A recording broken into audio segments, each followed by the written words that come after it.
Chers amoureux, chères amoureuses des livres chrétiens, à nouveau bienvenue. Nous allons poursuivre notre lecture, la lecture du livre que nous avons ensemble commencé, Jésus et Mahomet, de profondes différences et de surprenantes ressemblances. Nous avons déjà abordé les 13 premiers chapitres. Aujourd'hui, nous abordons le chapitre 14, Enseignement sur l'amour. En Égypte, j'étais toujours interpellé par une petite phrase que les chrétiens avaient l'habitude de coller sur leur voiture ou d'afficher dans leur magasin. Elle disait « Allah Mahab, Dieu est amour ». Les mots Dieu et amour n'apparaissent jamais ensemble dans le Coran. Je me demande ce que ces gens veulent dire par là, pensais-je alors. Dans ce chapitre, nous verrons ce que Jésus et Mahomet ont enseigné au sujet de l'amour. Le thème amour s'inscrit toujours dans le cadre d'une relation. Ainsi, en étudiant leurs enseignements, nous verrons ce qui caractérisait leur relation à chacun par rapport à Dieu, son messager, les croyants, les incroyants.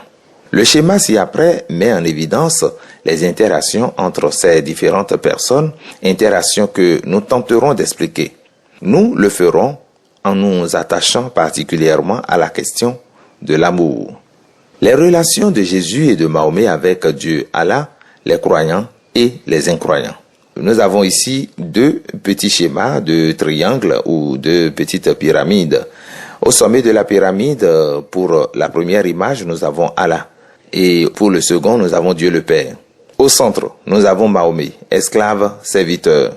Au centre de la pyramide, nous avons Jésus, le Fils. Et en bas, nous avons d'un côté les incroyants, le mâle, croyant, esclave, serviteur. Et nous avons incroyant, brebis perdue, et nous avons croyant, enfant de Dieu. Maintenant, considérons tout d'abord la relation qui conditionne toutes les autres, la relation entre Dieu et son messager. La relation entre Dieu et son messager, Mahomet. Mahomet se disait esclave d'Allah, sourate 2, 23. D'après le Coran et les hadiths, cette relation n'était pas caractérisée par l'amour. La position de Mahomet était celle d'un esclave à qui le maître a donné autorité. Ceux qui obéissent au prophète Mahomet obéissent à Allah, sourate 4, 80. Prenez ce que le prophète vous donne et abstenez-vous de ce qu'il vous interdit, sourate 59, 7.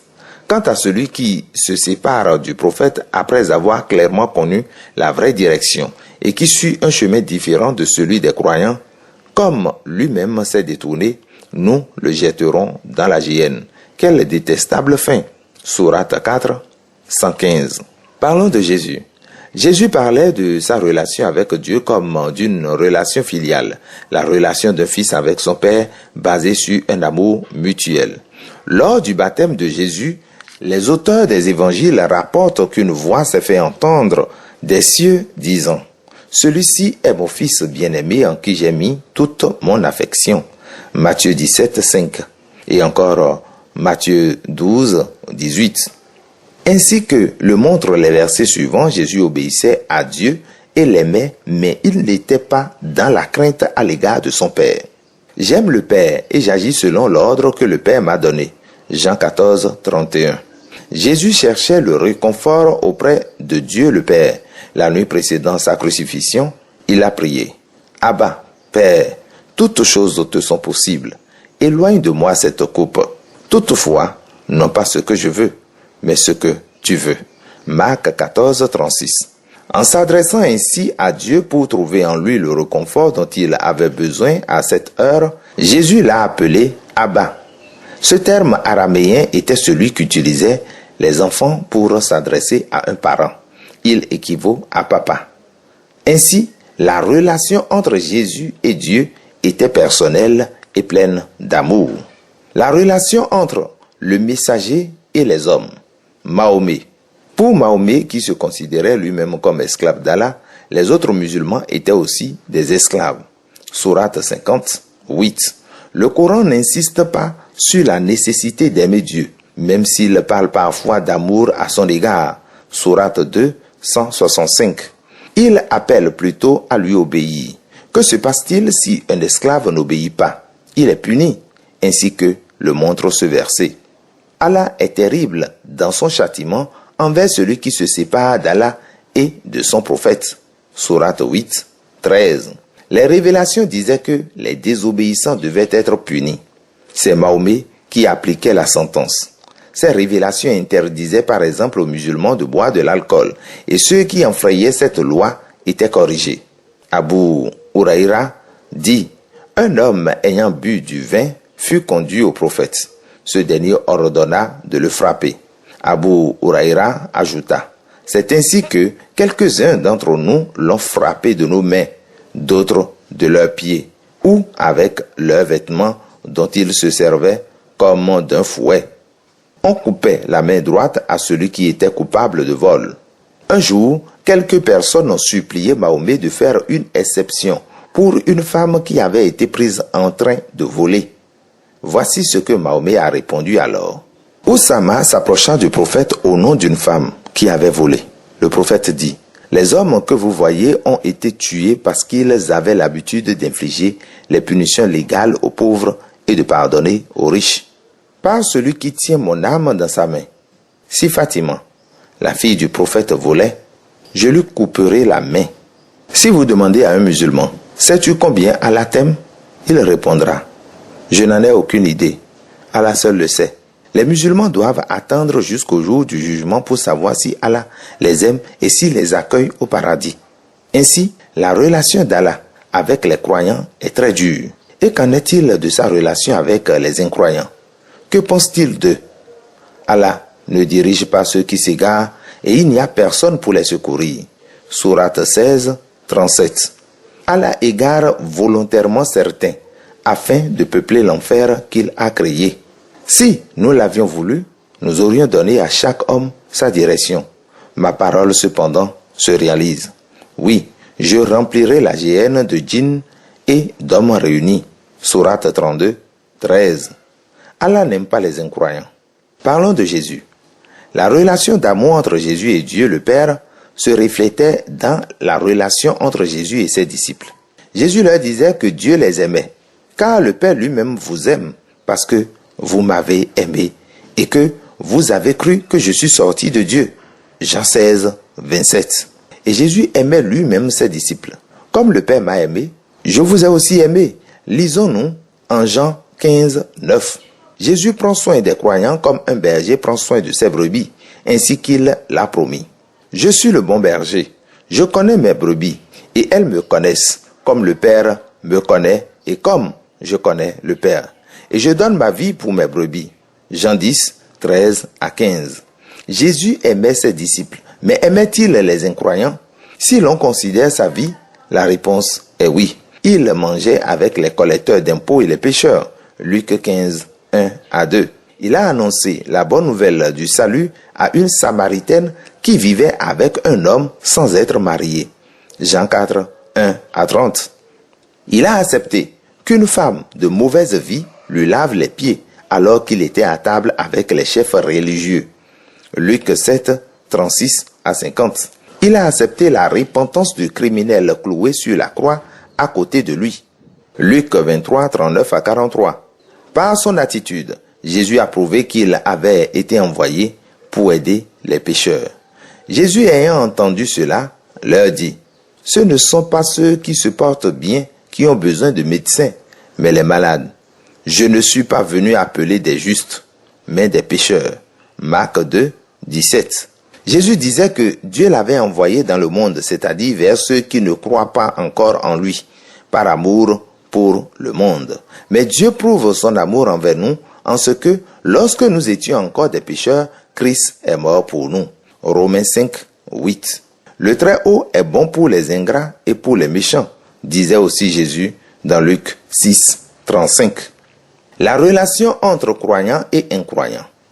Nous venons de voir comment cette relation entre Dieu et son messager, relation fondamentale car à la base de toutes les autres, se reflétait dans la relation entre le messager et ses disciples, en particulier en ce qui concerne l'amour.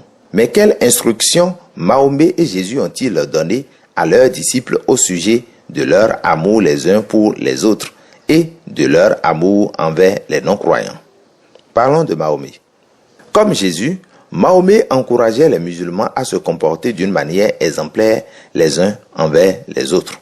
Attachez-vous tous, fortement au pacte d'Allah, c'est-à-dire le Coran. Ne vous divisez pas. Souvenez-vous des bienfaits d'Allah. Allah a établi la concorde en vos cœurs.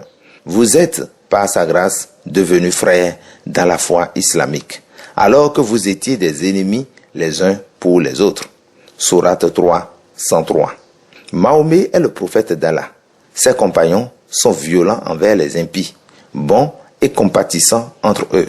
Sourate 48, 29. Les croyants sont frères. Établissez donc la paix entre vos frères dans la religion islamique. Craignez Allah, peut-être vous fera-t-on miséricorde.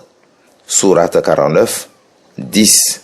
Pourtant, en ce qui concerne les incroyants, Mahomet a appelé ses disciples à adopter une attitude totalement différente. Avec l'institution du djihad, il leur a ordonné de ne pas prendre pour amis des non-musulmans. Ô vous les croyants, ne prenez pas pour patrons mes ennemis et les vôtres en leur manifestant de l'amitié, alors qu'ils ne croient pas à la vérité qui vous est parvenue. Ils les expulsent, le prophète et vous-même, de votre patrie, parce que vous croyez en Allah, votre Seigneur. Sourate 61.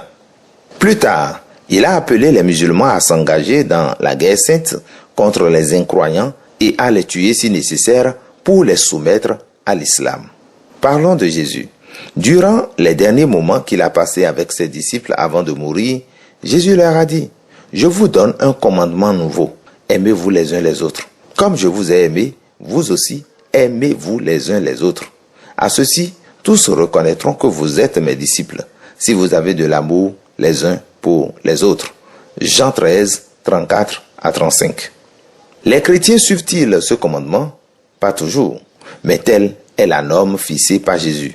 En Luc 10, 27, Jésus dit: « Tu aimeras le Seigneur ton Dieu de tout ton cœur, de toute ton âme, de toute ta force et de toute ta pensée, et ton prochain comme toi-même. » Un jour, un chef religieux voulant justifier son attitude envers les gens qu'il n'aimait pas, a demandé à Jésus: « Qui est mon prochain ?»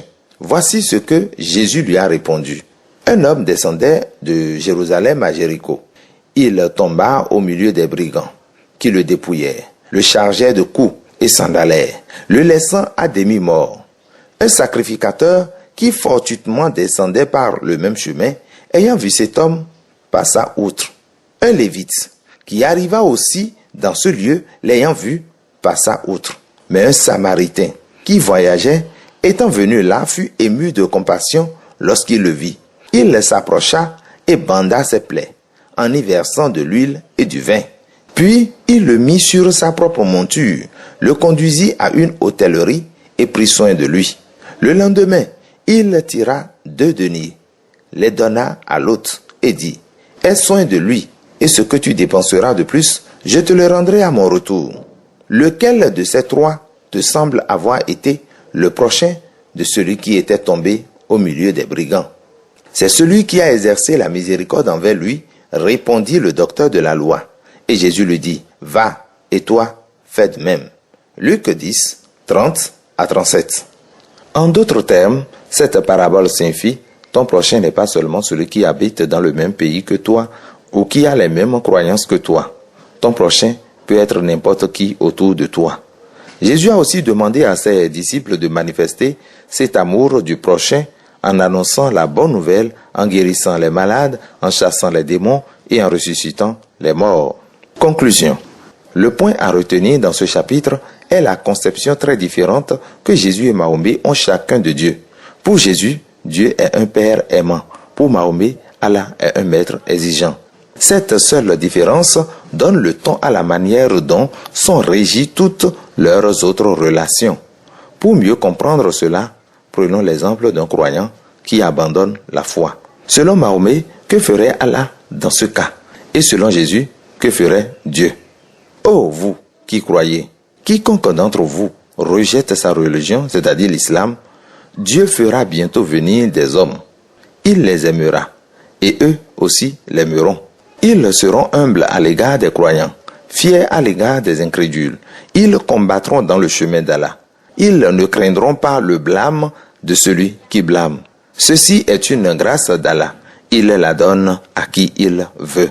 Sourate 5, 54. D'après ce verset, si quelqu'un abandonne l'islam, Allah fera venir d'autres personnes meilleures que lui. Allah ne pleure pas ceux qui le quittent et ne cherche pas à les ramener. Il en trouve de meilleurs. La sourate 39:7 dit aussi, « Si vous êtes ingrat en rejetant Allah, sachez qu'en vérité, Allah se suffit à lui-même. » Écoutons maintenant Jésus raconter l'histoire d'un berger qui avait 100 brebis et qui en a perdu une. Lequel d'entre vous, s'il a 100 brebis et qu'il en perde une, ne laisse pas les 99 autres dans le désert pour aller à la recherche de celle qui est perdue, jusqu'à ce qu'il la trouve.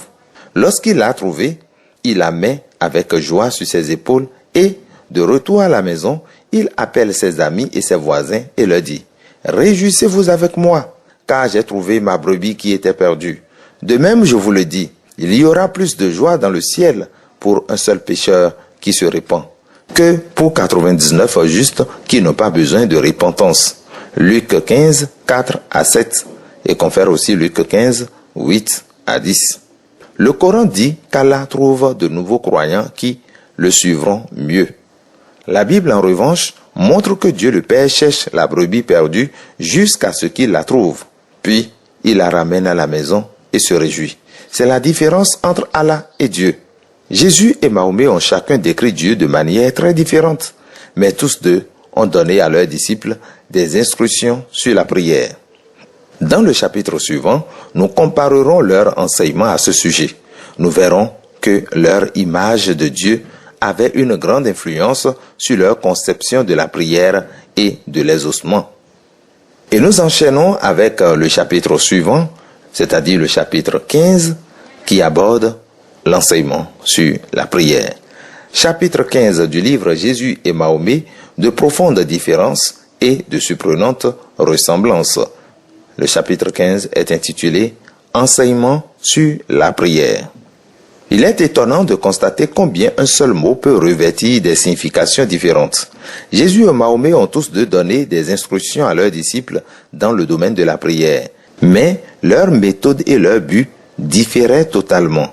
Dans ce chapitre, nous verrons en quoi consiste la vie de prière d'un musulman ainsi que je l'ai pratiquée pendant 30 ans. Si vous êtes musulman, vous savez de quoi je parle. Mais si tel n'est pas le cas, ces informations détaillées vous seront utiles.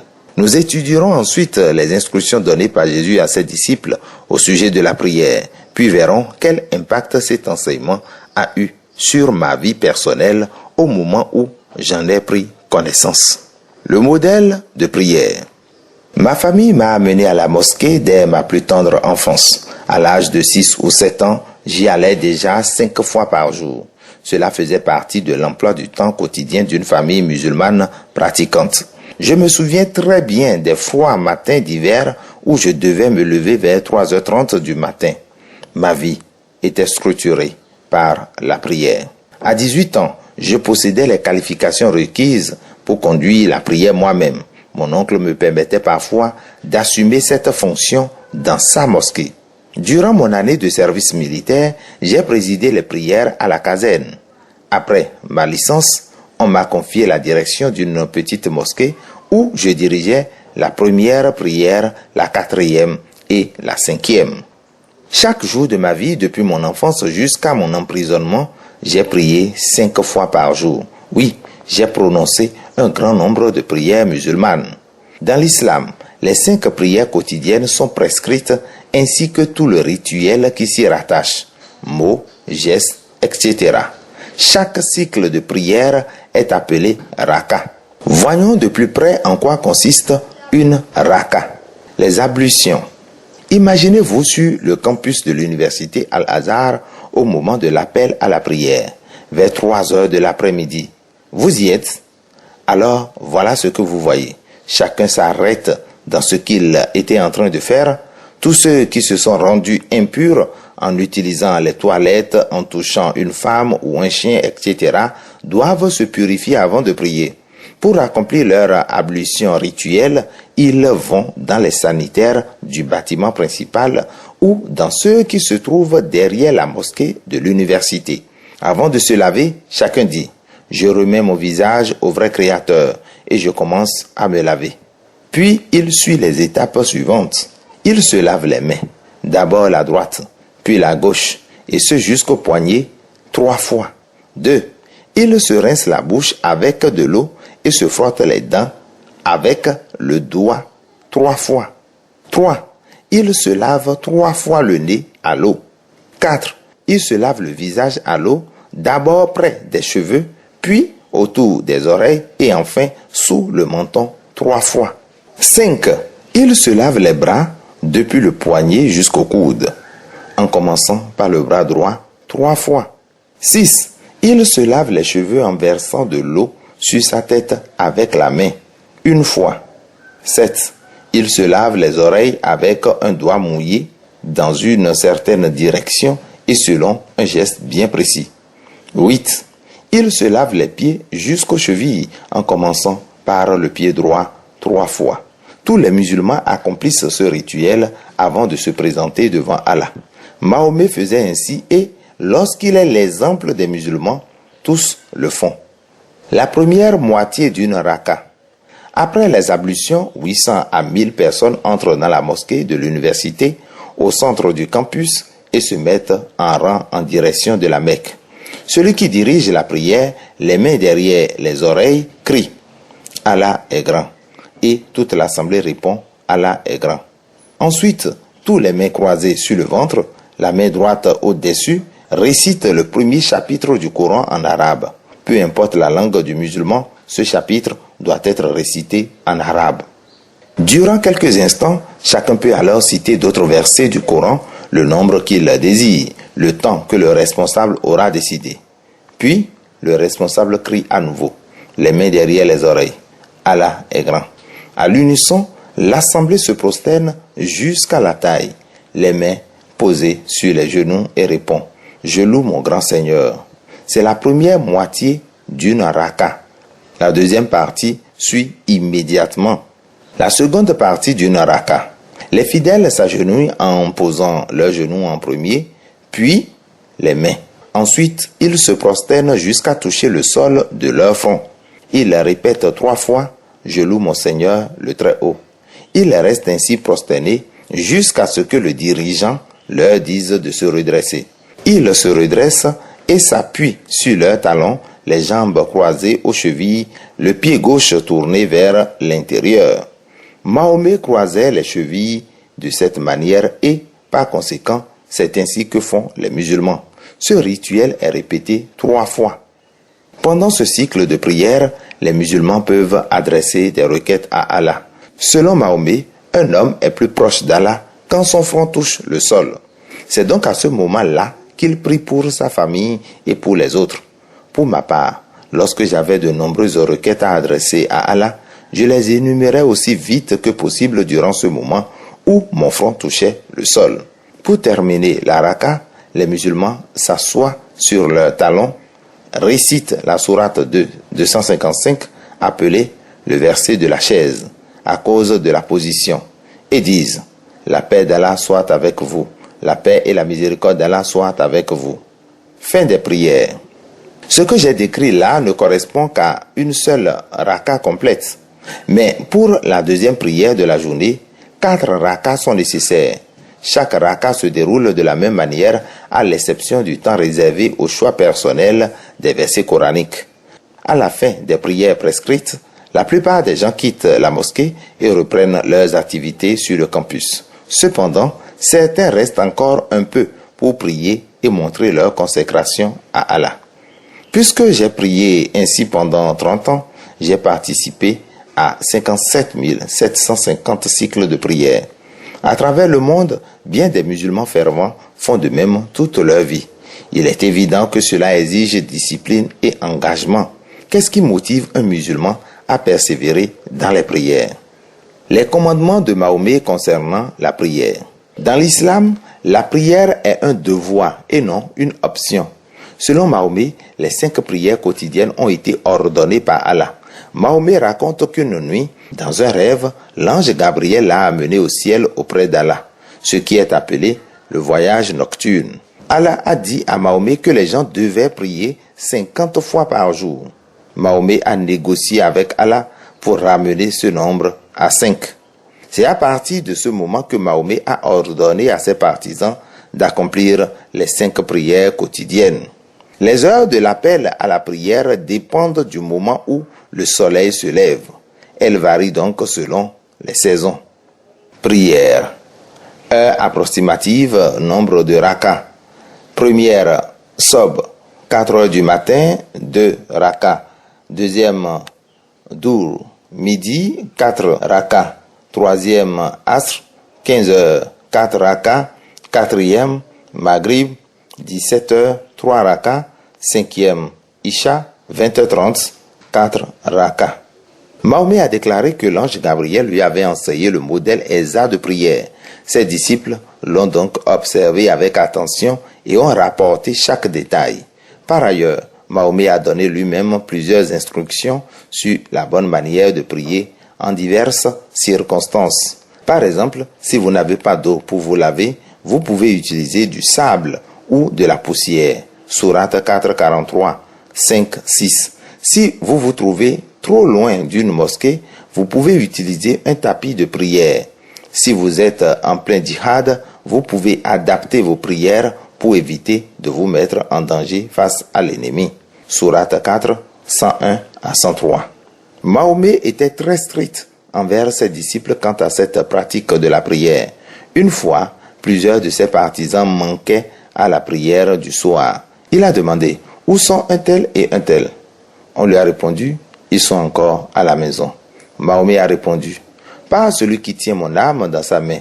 J'étais sur le point d'ordonner de ramasser du bois pour le feu et d'ordonner ensuite à quelqu'un de prononcer l'adhan pour la prière et à un autre de diriger la prière pour pouvoir aller brûler les maisons des hommes qui ne s'étaient pas présentés pour la prière communautaire. » Comme vous pouvez l'imaginer, les musulmans avaient de la peine à faire la première prière de la journée, qui avait lieu avant le coucher du soleil. Ils préféraient dormir. Voici ce que rapporte un hadith. Il fut mentionné devant le prophète qu'un homme avait dormi du soir jusqu'au matin après le lever du soleil. Le prophète dit, Satan a uriné dans les oreilles de cet homme. Mahomet affirmait que celui qui refusait de faire les 5 prières n'était pas un musulman. L'alliance entre nous et eux, c'est la prière. Et celui qui abandonne la prière sera converti, disait-il. Le but de la prière dans l'islam. Qu'est-ce que les musulmans espèrent obtenir par la prière? 1. D'abord et avant tout, ils veulent éviter la punition d'Allah promise à ceux qui désobéissent au commandement de prier 5 fois par jour.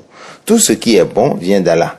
Ainsi, s'il n'est pas content de vous, il peut retirer de votre vie les bonnes choses, comme vous enlever la santé, vous conduire dans des difficultés financières ou vous maudire. Si vous ne faites pas vos prières, Allah vous punira aussi au jour du jugement. Deuxièmement, les musulmans espèrent par là plaire à Allah, afin d'être acceptés par lui au jour du jugement et admis au paradis. Les musulmans croient qu'Allah les observe attentivement lorsqu'ils prient. C'est pourquoi ils veillent tant à suivre à la lettre les instructions de Mahomet. Il leur faut néanmoins attendre jusqu'au jour du jugement pour savoir si Allah a été satisfait de leurs prières et autres bonnes œuvres. Prières supplémentaires.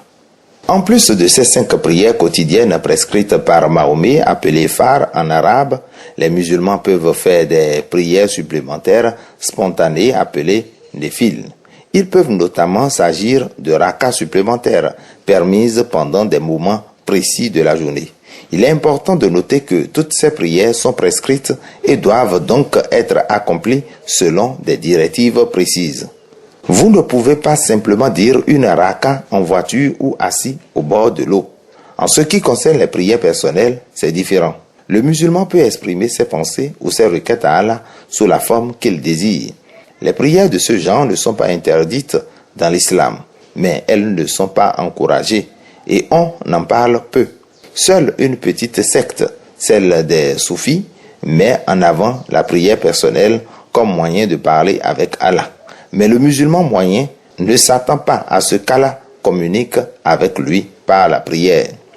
Selon l'enseignement islamique, Allah ne s'adresse pas directement aux gens. C'est l'ange Gabriel qui parle en son nom.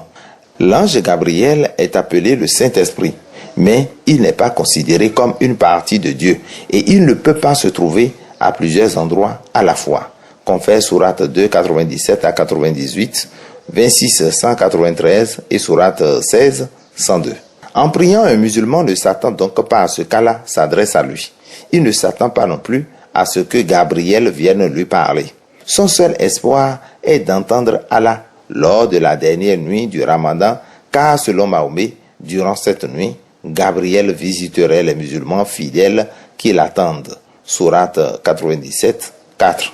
C'est ainsi que chaque année, avec d'autres musulmans fervents, je passais toute la nuit debout dans la mosquée à espérer la visite de Gabriel. Ce que dit la Bible au sujet du Saint-Esprit est très différent. Elle nous enseigne que le Saint-Esprit est une des trois personnes de la Trinité divine et qu'il peut donc se trouver partout à la fois. Cela signifie que Dieu, par le Saint-Esprit, peut parler à plusieurs personnes en même temps. Examinons maintenant ce que Jésus a dit sur la prière. L'enseignement de Jésus au sujet de la prière. Comme vous le savez, lorsque je me suis mis à lire la Bible, j'ai commencé par Matthieu 5. Il ne m'a pas fallu longtemps pour arriver à Matthieu 6, passage où Jésus enseigne à ses disciples comment prier. Plus je lisais, plus je percevais le contraste entre Jésus et Mahomet. Considérons ce passage. Lorsque vous priez, ne soyez pas comme les hypocrites qui aiment à prier debout dans les synagogues ou au coin des rues pour être vus des hommes. Je vous le dis en vérité, ils ont leur récompense. Mais quand tu pries, entre dans ta chambre, ferme ta porte et prie ton Père qui est dans le lieu secret. Et ton Père qui voit dans le secret te le rendra. Matthieu 6, 5 à 6. La première chose qui m'a frappé dans ces versets est le mot « lorsque ». Il a déclenché en moi une petite tornade. Cela veut dire que c'est à moi de choisir le moment pour prier. Je peux prier n'importe quand, ai-je pensé. Puis, j'ai réfléchi à l'endroit où prier. Jésus dit, entre dans ta chambre, ferme la porte et prie. Cela veut-il dire que je n'ai plus besoin d'aller à la mosquée? Me suis-je demandé. Jésus a dit que Dieu récompenserait davantage celui qui prie seul que celui qui prie pour être vu des autres. C'est le contraire des instructions qu'a donné Mahomet à ses disciples, puisqu'il exigeait que les gens sortent de leur maison et se rassemblent dans la mosquée. Pour lui, prier seul a moins de valeur que prier en assemblée. Ibn Umar rapporta les paroles du messager d'Allah.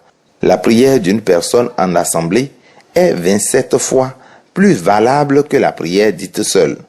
Au verset suivant, Jésus dit, « En priant, ne multipliez pas de vaines paroles, comme les païens qui s'imaginent qu'à force de paroles, ils seront exaucés. » Matthieu 6, 7. Effectivement, mes prières consistaient en de nombreuses paroles.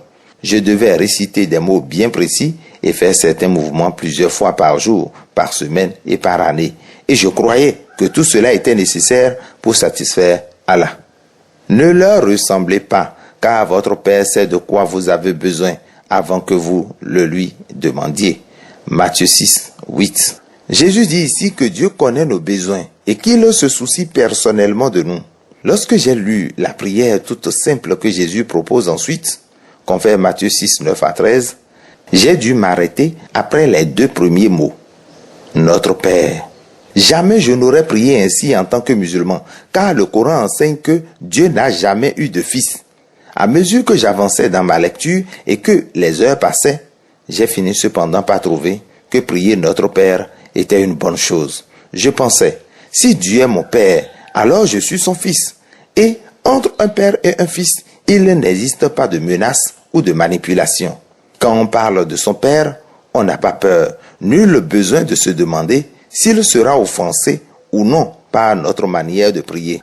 Puis, j'ai continué. Notre Père qui est aux cieux, que ton nom soit sanctifié, que ton règne vienne, que ta volonté soit faite sur la terre comme au ciel. Cette manière d'adorer Dieu me paraissait naturelle.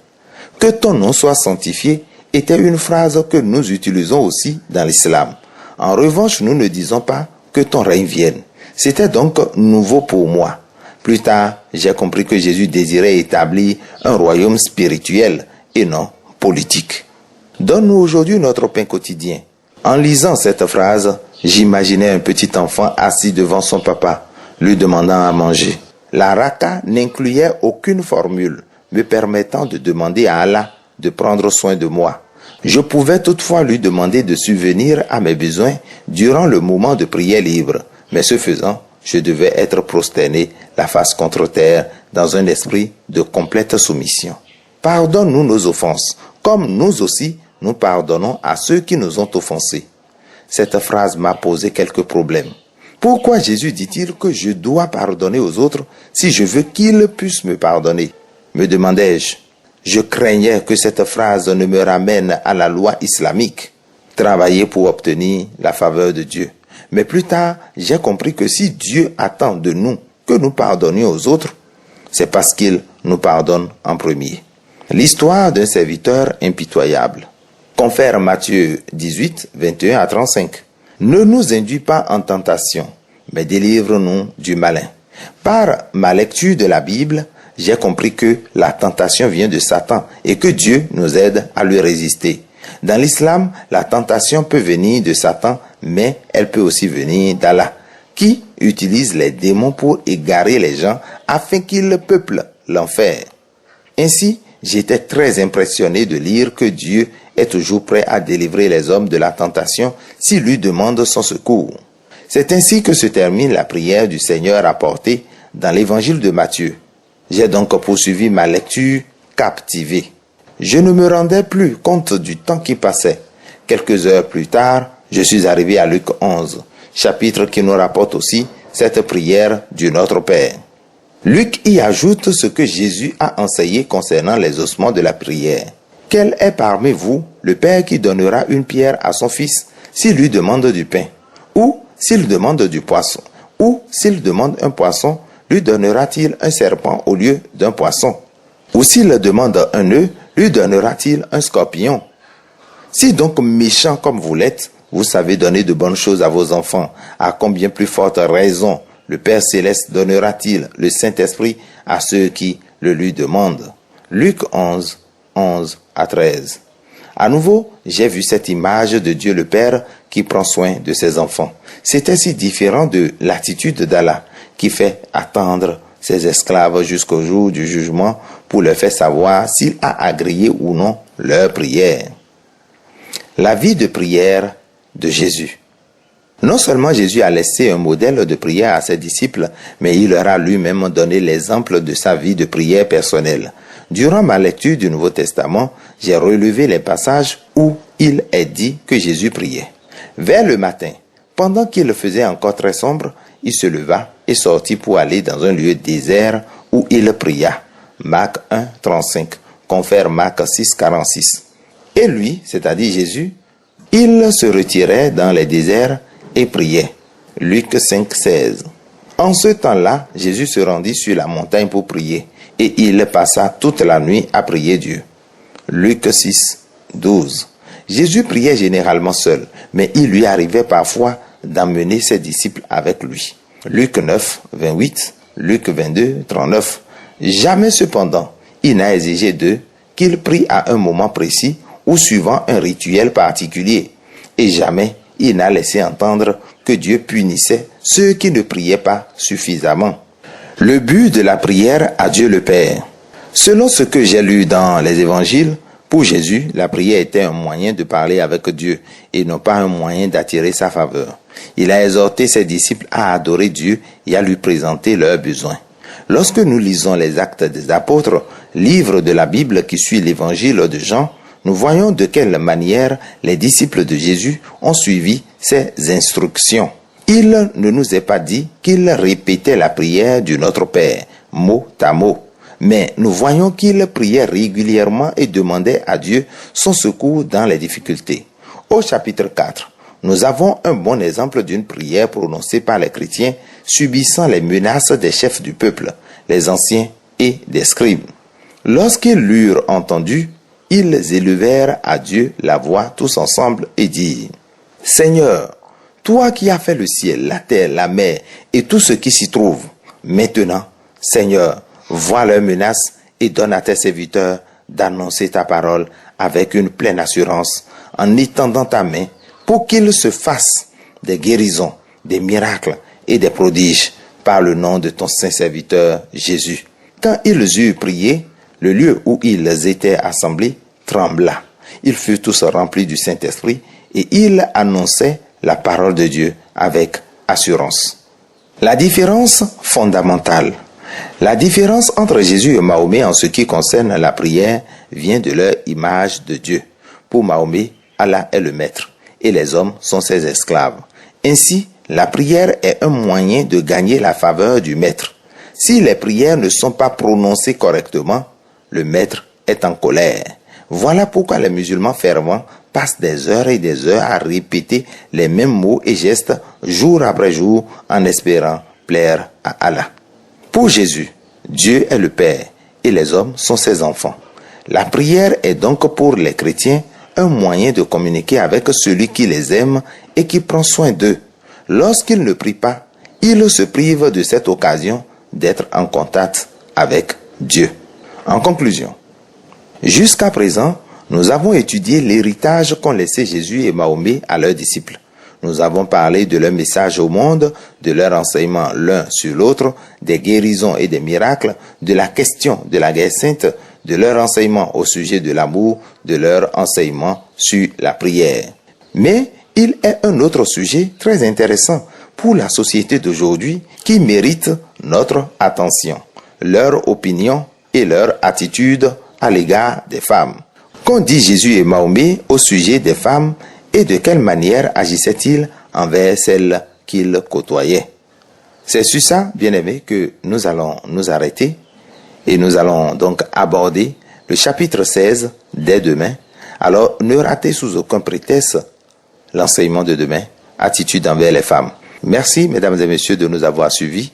Très bonne journée à vous. Portez-vous bien. Demeurez bénis. Au nom de Jésus.